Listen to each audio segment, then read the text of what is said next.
अस्सलामुअलैकुम वरहमतुल्लाहि वबरकातुहू। अल्लाह तबारक व तआला दे सोहणे ते बबरकत नाम तो शुरू करना जिहड़ा तमाम जहाना दा मालक है। ते दोस्तों ते सजनों बेलियो की हाल चाल है तुहाडा? तकड़े हो? तकड़िया रहना, घबराना नहीं। ते सोहणियों गल इंज है भी किसी काम दे सिलसिले दे विच ना अज मैं जा रहा सा लाहौर। ते सुबह सुबह का टाइम है ते बड़ा अच्छा मौसम भी अच्छा है। तो मैं क्या दोस्तों के नाल क्यों ना इस गल बात जी है ना शेयर की जाए। तो वक्तन फक्तन थानू मैं लाहौर दियाँ ना कुछ चीज़ां भी विखाउणियां ने।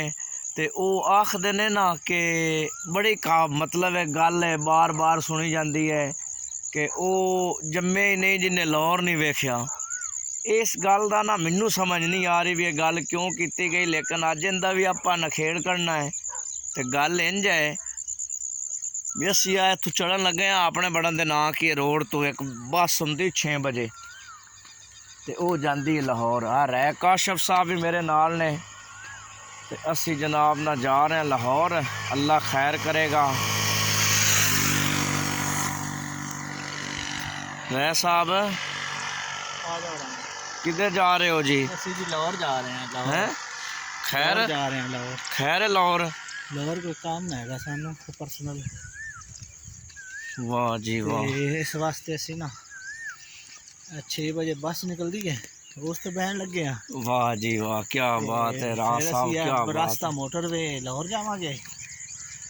लाहौर जाके फिर फज्जे दे असी जेड़े है ना पाए वो खावांगे।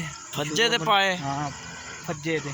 क्या बात है। फज्जे दे वो ना फज्जा तुहानू पाए की जगह होर किते शायद पाए खवा दे डंगर की जगह ते हैं।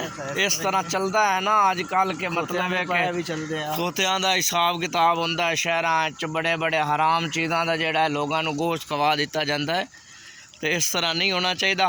तो लै ठीक है दोस्तों,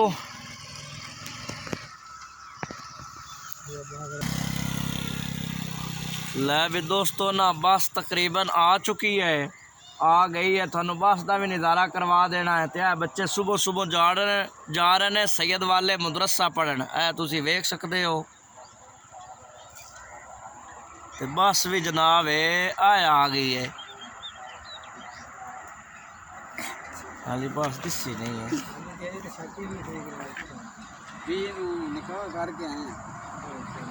बस आ गई तो असी जनाब चढ़न लगे हैं। तो अज इंशाअल्लाह तो सारा दिन थोड़े नाल ही रहना है। लगा